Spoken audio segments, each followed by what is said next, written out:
side. She got the scoop on the ones to watch, on the ones that's hot. No one can do it quite like Caroline. Hey y'all, it's Caroline Hobby and welcome to my show Get Real from the Music City, capital of the world. In each episode, I get the real story from the most inspiring, interesting people in Nashville, Tennessee. I have done everything in the music entertainment industry. I was in the trio Stealing Angels with 2 top 50 country charting songs, a finalist and runner-up on season 22 and season 24 of The Amazing Race. You can currently catch me on CMT's hit show, I Love Kelly Pickler. I am an entertainment news correspondent and host for the TV show Nashville Insider, and my podcast, Get Real with Caroline Hobby, was featured on iTunes' New and Noteworthy and charted on iTunes' Top 200 podcast. I'm also married to the smoking hot front man, Michael Hobby, of the #1 chart-topping band, 1,000 Horses. So buckle up and get ready to get real with me, Caroline Hobby. Welcome to my show.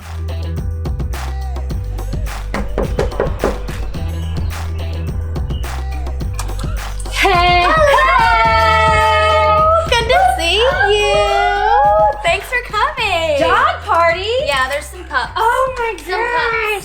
Hi, some excited doggies. Oh, are you guys gonna chat today? They're probably gonna join us. Yeah. They will most likely be sitting with us. Oh, they just make themselves at home. Hi. Okay. This is Cuppy and River. You've met them. Dog park. We have the dog park. Hey, yes. Oh my gosh, this little boy. Hi, boys. Yeah, both of them are boys. I'm surrounded. By men. Don't do that. I feel like you can hang with guys though. Don't jump. I feel like you can put all the men in their place. Yeah, I've years of traveling with boys. I can handle it, thankfully. Okay, Cuppy. Okay. What a beautiful house. Thank you. I've been here for almost a year. Are you serious? It's crazy. Yeah, I'm feeling very at home now. You're like nesting? Yeah, this is my first house. I've always lived in apartments or a condo, and this feels like mine. It's so good. Oh my, you're like a grown-up all the way. I'm like an adult. It's you're very totally weird. adulting. You decorated it so great. Thank you. I had a really cool thing with Wayfair. They helped me out a little bit. Wayfair is the bomb. They're great. Yeah. And then, just is this like, all from Wayfair? Not everything, but it's like little bits and pieces, and that mantle is just like an electric thing. So you just like flip on your fire? Yeah. You just flip it on. I don't need it right now because it's hot. Oh, but yeah, everything. I just kind of threw it all together. It's like I don't really think about it too much. Just casual picture of you and the president. I mean, that's normal. Like that's you with crazy. all the presidents. That was for a charity event with. It was like the Bush's charity event for One America Appeal, and it was for like the hurricane relief in Texas, and I got to perform in front of them and meet them, and it was crazy. What was that like? I mean, I have never met a president before, and I got it. As soon as I met them, I was like, there's a reason that these people win these elections, because they have this aura about them, this like kind of magnetic energy. It is so bizarre. Obama was like the coolest. I was gonna say, what was it all that? I'm sure all the energy was different though. It was different, yeah. Bill Clinton was definitely kind of like flirty. He's charming. He's very charming, and George W. Bush was kind of goofy. Jimmy Carter was like, he was a whippersnapper. Whippersnapper, really like nice. And what was he like? George Junior. Junior was like the goofy one, okay. And then HW was he's kind of struggling, so he didn't talk that much. But he's a sweetheart, and Obama was just the slick, cool guy. Of course, it's just like, oh my god, this is so cool. Dang, and then here you are with straight blonde hair. Oh yeah, I mean, what? That's me on the very end. Wait, that's not you. That's my sister. Are y'all twins? No. And she has tattoos too. Yeah, she does. Is that a family thing?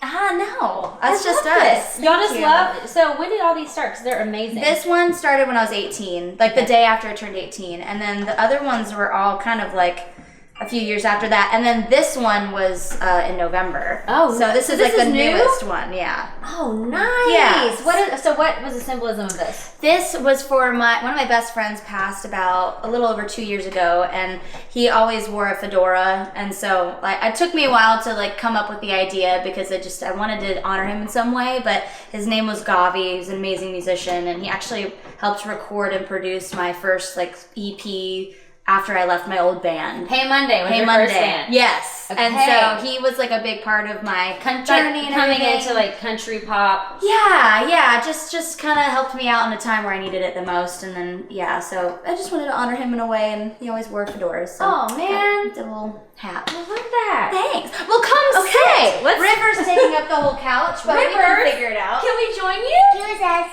Okay, so you started your career in Florida. Yes. In Hey Monday. Yes. Talk to me about how that band got going and how were you always a musician? Did you know you were going to do music? How did you find your love for it? Yeah, I started singing at 4 years old, so I've just always known I wanted to sing. And then I picked up a guitar at like 10 years old, and I would mostly just write on guitar. I didn't really go out and play it live, so it was more just for that. And then, starting in kind of my preteen years, I got into rock music, because as a kid I sang country, and then just started getting into rock music, and then... they kind of go hand in hand, honestly. They do now, and it's coming together more than ever with rock dying. I know, it's kind of crazy. I mean, you turn on alternative, and it's just a lot of electronic, so it's definitely not the same, but it is, there's a lot of rock and country music, and then when, growing up listening to country music, I was more into the kind of pop side, like Martina and Shania and Faith Hill, so that's why, I tend to go that way anyway. Yeah. Well, you have that big voice. Oh, thanks. What the heck was that? It was the front door. It was probably the wind or something. It scared me. I was like, what in the world? Well, I have an alarm system, so that's good. I just started playing in bands and around 13 or 15, and then I got into Hey Monday, and we got signed really fast. I was to say, that had a big life. I mean, it did. For not making it all the way, it had a big swell around it. Yeah, it's really bizarre to live here and write with somebody or go do press or something, and they're like, oh yeah, we used to listen to Hey Monday, and I'm just like, what? That is so... I did not think that we were that big, and like you said, we didn't have a hit on the radio or anything. We weren't massive, but there was just this really interesting kind of core following that stuck with me through the years. I know they've supported the other guys in their endeavors, so it's kind of crazy. So did Hey Monday just kind of naturally end, and then at that same time, is that when you're like, well, shoot, I'm gonna just go win The Voice? Well, I wish that was my thought process. That would have been really confident of me. I left the band. We started to just kind of hit a ceiling. Yeah. And so I left the band, went to LA, tried to pursue a solo thing. I did this really small acoustic tour, and I mean, there were 5 people at every show. It was brutal. And it went back in a van and everything, because Hey Monday, we started in a van and then we went to a bus, which was the best thing ever. But then you went back to a van. So it was a hit to the pride, but I did, and it was fun. But I got the opportunity to go audition for The Voice, and I was like, well, this seems like a really good time to do it, because I'm pretty desperate. I'm back in a van. Yeah. So, okay. Yeah, exactly. And I was living with my friend Allie at the time, who's in LA still. She's a songwriter, and she was starting to do really well with songwriting. So thankfully, she was like, don't worry about rent, just do your thing. Wow. She's a little angel. She's an angel. I've known her since I was in preschool, so she was always a big part of my life. But yeah, I went and auditioned, and the rest is history. It's kind of crazy. You brought up something that I like to talk about with people a lot, that the transitions of life. I feel like so many people would see someone like you and they'd be like, you are the dream, and you are the dream. But then it's when you break down the dream to get to where you are, which is to have this #1 song with Chris Young. I mean, a huge presence on social media. People love everything you do. You just put out new music, and it's the cover of Spotify and all that stuff. People would be like, oh my gosh, Cassadee Pope is the dream. But to get to the dream, you've had to go through so much stuff that I feel like people don't realize the hard work and the pain on the heart. Like you said, going from a bus back to a van to figuring out what's my next move. And I feel like so many musicians and artists and creatives in general have that, where it's just you have the talent and what it takes, but you just don't quite know how to get it out there, so you have to trial and error. Do you feel that? Absolutely. I mean, especially with the team that surrounds you, because coming off of The Voice, I inherited my team, and I'm really lucky. Is that the best thing that you ever did? Yeah. I mean, I really, a part of me sometimes wonders, what it would have been like if I had just stuck with it and trucked through it and done it the kind of old school way. But then another part of me is really happy with where I am, and I probably wouldn't be in this exact place. I know I wouldn't be. Yeah. But yeah, I mean, my whole career has been ups and downs. I mean, even just last year was like a really tough year. I had left my label, became single after like 7.5 years with the same person, and So you literally stripped all things in your life. Yeah. Label, serious relationship. publishing, management. Did you feel so naked? I did. What does that feeling feel like to have no team, no boyfriend, no nothing you, but all this experience and wisdom behind you? Yeah, I think that's it. I was really trusting myself in those moments because my whole career really has been listening to people that are more successful than I am, and kind of letting them sway my decisions. And while a lot of times, it was great, people were steering me in the right direction, a lot of times things didn't work out, and I was like, man, if I only just went with my gut. So I know. Why does it take so long to learn that? It sucks to learn that after you've like made all of these not great decisions. But last year I was just like, what was your breaking point last year? What happened to make it all just be like explode to you, almost like rebirthing? Yeah. I started to have a really tough time with music right after Think of You. I released my own song, Summer. And that was a huge, Think of You was like a massive #1 with Chris Young. Yeah. Y'all did a tour. I mean, around this time you were like playing award shows. I saw you on an award show with Pitbull. Yeah. It was crazy. Like, what's happening? I know. And it felt like, oh my gosh, it's happening. Because, I mean, I'm not saying it didn't feel good before then, like wasting all these tears right after. Because that The was a Voice. big hit. That was like a top 10. That's a huge hit. So you come in off The Voice with your own single, and it makes top 10. It makes top 10. Big impact. Way to start. You're like, Really here I good. am. Yeah, it felt good. Then the second single bombed. I mean, it didn't bomb. It actually, at one point, I was like I was the only girl in the top 30 or something. But they moved on really quickly, and what are you gonna do? And that's something that is, unfortunately, artists learn the hard way. Sometimes I feel with labels is you can have you coming off the biggest show in America as the winner, have a huge hit, and then for whatever reason, the label might just decide they're not going to push that second single if it hits a little bit of resistance. The resistance. That's but it's what just it was. a little bit because they could push it through. I feel like, of course, there's so many things at play, but it's so frustrating. It's frustrating because you see other people who stick with it and they push a single for almost a year and finally get their #1, and it's like, I'm patient. I'm ready. I'm ready to wait. I know how country radio works, but that was like a low point, and then Think of You happened like right when I didn't have anything going on, and that was amazing. And then I wanted to strike while the iron was hot, so I released Summer and this EP. Song. Thank you. And then that got pulled really fast, like after 5 weeks, and I was just. How do you deal with that frustration? I left. You left? Oh yeah, that was it. That was the point. I was like, this isn't working. Like, and We're not, even though they could be great and you're great, Yes. maybe it's just not a match. Exactly, because clearly they know what they're amazing, and Right. they've broken a lot of artists, but it just for some reason wasn't working, and we're still on great terms. Totally. But it was definitely that moment was when I was like, this isn't good. I wasn't. I didn't feel like myself. I started to feel really like blocked creatively, and I realized that had a lot to do with just me working on myself, and it's the personal side is a lot that I probably don't want to get too into, but that was a big thing as well. So getting past that, and then kind of like I haven't been alone since I was like 18. So what have you discovered about yourself as a solo Cassadee? It has been so I've like finally loved myself, which I thought I did before, but I really didn't understand what that's really like. What's the difference? What is different now as opposed to what you thought was love? Before I thought it was very surface level loving myself. It was very like try to look as confident as you can, because then other people will think that you're confident.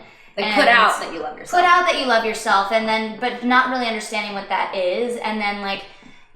I read books, I went to therapy, I did all this stuff. I really took the time to just get to know myself and figured whatever it was out. And then I realized I cared too much about what everybody thought. And that's so normal. Yeah, and like I looked around too much, and I just was like, well, why isn't this working why can't I do this? And when that person can, and now I'm just like, okay, I'm very different from everybody else. Like everybody has their own unique thing, which is your superpower. Yeah, which if we all just tapped into that, everybody would be much happier, you know, because we are very, very different people, like all of us. So I kind of just I just trusted my gut, and then I like started to walk into rooms, and I would be able to go to places by myself and not feel like, oh my God, I feel like I'm a loser, I'm here by myself. Like I just, you know, I'd feel confident just even in a room. He's just gonna sit on That's how Rivers feels. You feel comfortable in all rooms, don't you, buddy? He's just sitting on the couch, getting in the shot. Okay. But yeah, it was a tough time, but it was also really, really essential. I'd never gone through that in my, you know, adult life, and you know, being alone and like being okay with the fact that, okay, I'm gonna have some nights where I'm lonely, or I'm used to somebody like being with me and sleeping next to me, but that's kind of just like the process. And then eventually you get to, I got to a place where I was like, okay, I'm ready to get back out there, and you know, started dating, started going, and like both like musically and personally, I was like, you know, going to meetings with managers and going on dates with boys. It was just. Were you feeling free? I was. I was happy and like excited. Yeah, I was really excited. I was like, okay, I hadn't met anybody that I was like excited about, and I was like, well, still, even so, like I'm still walking into these things with my head held high and no expectations. That was another thing. Is like with everything in my life, I would always envision and picture things happening a certain way, and then when they didn't happen that way, I was disappointed. Yeah. And it's very hard to not do that, but like you just become so much more fulfilled. And oh, guys, no. There's so many bones. Cuppy. Why do you have to steal his bone? Because this Rivers has it, so it's obviously the best one. River. There you go. You were a nice sharer. See, that was a good sharing. Good yeah, dog. we can do this. We can coexist. We can do this.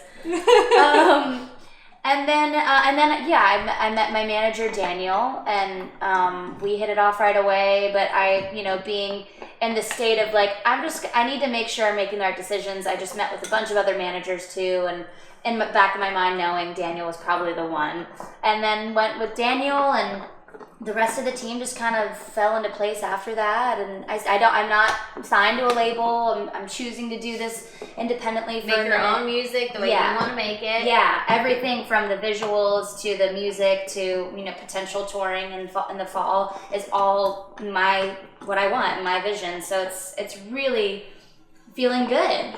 I love that, and I love that you have gotten to this point in the process, because if we would have interviewed maybe like 6 months to a year earlier, you might have been in a totally different mindset. But the thing that I think is so cool about what you're doing, and I have lived through this in my own life in different ways, is just you sat in the muck for a while, and you just like let yourself feel it. And I feel like so many times people, especially people in the spotlight, especially people who do feel all that pressure to keep going and the urgency of like, in this industry, it's like you got to stay out there, but really you don't, because it's so much better to take the time to figure out who you are now on the front end than to just keep the mess going. It's really hard to figure yourself out. It takes a lot of commitment and energy. Does. Not everyone wants to deal with that. No, I mean, I didn't do any press, any red carpet, any award shows. I wasn't on tour last year. The only thing that I did career-wise was get in the studio with Corey Crowder and get the music done. And that was like therapy at that point, because I was going through so much. But you're right, I sat in it, and I feel like if I hadn't, I would never be in this space. I mean, I feel like I could handle anything. Like, I feel like my skin got thicker. It's crazy. And also the addiction of busyness, which I feel like for me, like I had for the longest time this mentality, like if I'm not busy, if I'm not doing something, then I'm not relevant, I'm not worthy or whatever. But really, sometimes there is a time where you do just need to like center and reflect and figure it out. I think balance is very underrated. I think that, you know, there's such a focus on working hard and really, you know, hammering in and like, people that look busy or look more successful, but it's like, you have to take time for yourself, because if you don't, you're going to burn out, and you're not going to be at your best if you're exhausted and just like going and saying yes to every single thing. And not to mention, that's not exactly best for some people's brands anyway. Like, you want to say yes to the things that round out your story and make sense. And I was the yes girl. I know what that's like. And now it's like, that doesn't really make sense for what I'm promoting and my message, so I'm gonna not do that. And that's hard to do, but you have to. But once you go through what you've gone through, it actually probably gets easier. Yeah. Because now you're like, my sister told me something, and she heard it from a podcast or something. If it's not a hell yes, it's a no. Yeah, and exactly. I feel like that's where you are now. If it's not a hell yes and everything lights up, then it's really not worth it. No. Because you've gone through so much to know what you want to do. Yeah, it's quality over quantity. And would you feel like happiness is the goal now instead of success? I mean, obviously you still want to have success, but like, how has your mind shifted from when you started after you won The Voice to now? Oh man, there's so many things. I mean, I think happiness is now, I know that that's worth more than anything. And I get happiness from what I do. So just being able to do this for the rest of my life, I'd be happy. Obviously, finding somebody to share everything with, like a companion, and that's a goal, like a long-term goal, of course. I feel like in a way I'm starting over, because there's been, some relationships that I didn't build because I came to town in such a hurry, and I just I had a lot of people in between me and these people that I needed to have this like personal contact with. And so now I'm kind of building those relationships, and I'm telling people my story, and they're kind of understanding like, oh, that's why we never really like met up, or that's why you never came to the offices, or like, like those kinds of situations. So it's just I'm just like kind of laying down the cement, I'm like building, and it feels really good, and I'm happy. Like before I was in such a rush, and I was just I wanted to get to a certain amount of accomplishments by a certain age, and now I'm just like, I don't even care about the timeline. I'm just doing what I want and making it feels right. What a gift to have that mentality. Oh, thank God. Truly. I'm sorry you had to go through what you went through, but okay. To not even be 30 and to have that mentality, what a lifesaver for the rest of your life. I know, but it's also, if people looked around, like there's a lot of women in country music and men, and just in music in general, that don't have their moment until their 30s. Like, not to always talk about Chris Stapleton, but look at him. Yeah. If he would have given up 10 times before, like he had so many moments that failed for him that should have succeeded. Yeah, and I probably wouldn't have been able to handle big, huge success at 21 or whatever, the same way I would handle it, hopefully within the next year or two. So like, I'm fine like with it taking this long, because I feel like I know how to navigate things, and just mentally, like I couldn't probably handle it. There's so much to understand. Oh, there's so much. Thank God you were in the spotlight, but not like massively where everyone's monitoring your every micro move. Yeah, I don't really want that. Like I want to. That does not sound like the dream. No, my dream is to. Yeah, what is your dream? Oh my gosh. What's your long-term dream? Long-term, this has been a vision of mine since I was 4 years old. Like you're sitting in the rocking chair at 75, and you're like, I did my dream. I did this. What does it look like? I would love to be able to tour stadiums someday, have songs that stand the test of time, eventually host and be the musical guest on SNL. That's like happening. Bucket list. That's gonna happen sooner than later. Well, and I'm like a goofball. I'm like. So you're gonna love acting out all those roles? I would love, yeah. I grew up watching Jim Carrey and like idolizing him, so I'm like, I feel like I'm not afraid to get ugly funny. Like I would really dig in and go for it. Go for it. No fear. Which is awesome because you're so beautiful and talented. People would love to see that side. I just don't care. Like it'd be so fun. But and then and like having a family. I would love a family someday that that I was a good mom, and I guess if I'm in a rocking chair at 80 whatever, grandchildren, I just like, there's a lot of life that I have left to live, and I'm excited about it. So good. Tell me about the country music industry with women, because you're a part of this movement, especially the women who are really starting to like make a name for themselves, who aren't like the Carrie Underwoods yet, but like there's this whole surge of y'all that are hanging out, sticking together, supporting each other. They all came to your album release party. You had like 10 or like, I don't know, 5 or 10 badass chicks up there singing with you. Yeah. Talk to me about this community you're all building. It's insane. Yeah, it feels really organic. I mean, we started off, all just running into each other at award shows and red carpet events, and that is the case still sometimes because everybody's so busy. But we really, my main thing is like, yes, the girls' nights where we all get together, they're few and far between because of scheduling, but those are fun. But honestly, my approach with everybody is like, I love one-on-ones, or maybe 2s or 3s, but like I'm focusing on our actual friendships, because I know like when you're in a group, a lot of people don't want to talk about themselves and make it all about them, but when you're just hanging out one-on-one, you're exchanging stories and experiences, and it's I don't know, I feel like there's more of a personal connection, and you get like a real friendship out of it. So fast forward from last year, or starting in last year, all the hard times I went through, I leaned on my friends, but more than I've ever done before. And I didn't realize they wanted that. Like, they wanted me to confide in them. Because as someone like yourself who's so driven, do you feel like you have to be strong all the time? Yes. Like you can't be vulnerable? Yeah, I used to struggle with that. I don't anymore, thankfully. But you don't? I used to be like, oh, they don't want to hear me complain about this, or I don't want to make people uncomfortable. But it's like, if people get uncomfortable because you're telling them about your feelings, that's probably something wrong. That's probably something they're going through. Yes. So yeah, I just from there and fast forward to the showcase I did. And that was for your new EP release. Yeah, that was just honestly for like the music that I've been working on that no one's really heard yet, and I was giving them like everybody kind of a sneak preview. But I mean, I have very specific friendships with each and every one of them, separate from everybody else. Like it's, again, like having them all over and doing a girls' night would be great, but that's really tough. So I just try and make time for everybody, and we just have our own moments, which I love. I love that. What advice would you tell your younger self? Oh my gosh. Don't be afraid of being alone. Even before my last relationship, I had boyfriends back to back since I was like 15. Like I was always just like, boy crazy and wanting just wanting somebody to share life with, even before I had anything happening. So yeah, I think I just missed out on like a massive.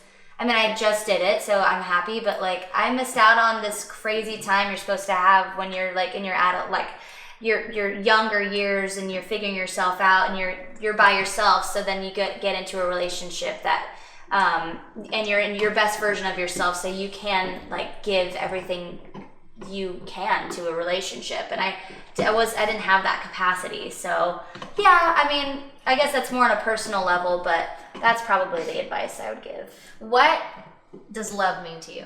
Oh my God. And not just romantic love, just love. Yeah, just love. I guess, honestly, probably acceptance. Totally. Yeah, because like the only way to love somebody else, or love yourself, or love a dog or whatever, it's like they're gonna like, probably fart sometimes and like pee on like the couch or whatever it is, but like I still love them because like I take them as they are. And same thing with a career, it's ups and downs, and sometimes I don't understand it, like how the process works or how things happen, but I'm not gonna do anything else. So I obviously love what I do. And same thing with like in a relationship, there's little things here and there that maybe aren't perfect, but I totally amen to that. So after all the high, like you've had the highest of high, winning The Voice, performing with Pitbull, #1 songs, huge tour, to obviously regrouping, finding yourself, what would you say is the point of life? Oh my God. Because a lot of people would be like, oh, to get money and have fame and success. Okay, well, you've had all that. So it's like, that's a great part of it, but what is the point? I mean, honestly, I don't think life makes any sense if you're not happy. I mean, what is happiness? How do you get happy? Oh, I mean, again, it starts within yourself. Yeah. I mean, you have to love and be happy with yourself in order to apply that to any other aspect of your life. Yeah. Like you really, because when it starts here and you put out the energy of like, I'm confident, I'm happy, I'm content with myself, I'm excited about life, just things start happening. I mean, I didn't really go seeking a lot of things that have come to me over the past year because I just had this new feeling of excitement for life and felt good about myself that like people are drawn to that energy. It's really interesting. So because it's not desperate, you don't need anything. No, it's like if this happens, cool. If not, I'm good. Like I can figure things out myself. I'm self-sufficient enough to do that. So yeah, I mean, finding happiness is different for everybody. You know, it's all I think relative, but that's the way I see it. So you know a lot of celebrities. You obviously are on Team Blake. Blake Shelton was like your mentor. Mm-hmm. You've toured with Chris Young, had a single, Pitbull, all these. You are in the celebrity world. Who have you been most starstruck by? Has there anyone that's made you starstruck? Shania Twain. Oh, Shania Twain. I met her. I was so surprised when I met her because it was backstage at a 21 Pilots show, and I was like not expecting to like meet Shania Twain. I know. She on fire. I know. She was a fan of 21 Pilots. It's so cool. And I was just couldn't believe it. I heard her voice like somewhere. You and I was just like, know what it is. That's Shania. It's got that Canadian Yes, touch to it. It's just like that. Yeah, that tone. And so I was like, I met her. Shania. And I did not ask for a picture, and she was walking away, and my sister was like, Cassadee, ask for a picture. I'm like, no. And she turns around, she's like, do you want a picture? I was like, yes. So I was so happy that she just offered, and I mean, yeah, I that's something I could improve on is asking people for pictures. It's I'm hard really though, bad at because that. you know what it's like being on the other end of it, so you're like, I don't want to bother someone. Yeah, but I also like this is so off topic, but I don't know if you feel this way, but like I find it really hard after having like a really well, it's funny because we'll probably take a picture after this, but this is more of a publicity thing. Yeah, but like having a really authentic, genuine conversation with somebody backstage somewhere or whatever, and they're like, okay, let's take a selfie. I know what you mean. It's kind like, of cheapens it. It erases the. But I mean, know exactly what you mean because you're like, you had this conversation for the conversation's point. Yes. Why are you going to document it for the world? I know. But I do sometimes envy that and like, ugh, I wish I got a picture. But anyway, yeah, she totally offered and I was like, yes. Ugh. Yeah. Okay, so obviously I could talk to you forever. What's one thing about you that nobody knows? What's a quirk? Oh, you know what? I prefer to sleep in like pants, like really? like pajama pants. There's something about they don't like slide up and get on your. I mean, yeah, they do, but I think like I sleep on my side a lot, and I don't like my like knees because like like the bony knees on top of each other is not very comfy. And then like these dogs sleep with me, so like sometimes they like go under the covers and lay on my leg, and I just like the bare leg with the dog on it. It's just so hot. So yeah, I like to sleep in pajama pants. That's like the big reveal. A big reveal. Cassadee Pope in full pajama pants. Yeah. I love it. But I'm sure I'll think of something after you leave, and I'll be like, damn it, I should have said that. Okay, we're gonna wrap up with Leave Your Light. So. Leave some inspiration. Obviously, you're pure inspiration in general. Your story is inspiring, but everything that you've been through, all that you've learned, what do you want to tell people who are looking up to you, who wish they could be like you? What do you want to tell them just about the journey of just some inspiration?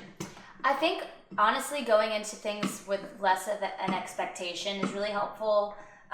If somebody had told me I got here from a singing competition show and my most successful song was a duet with Chris Young, I'd be like, that's not true. Like that's not going to be me.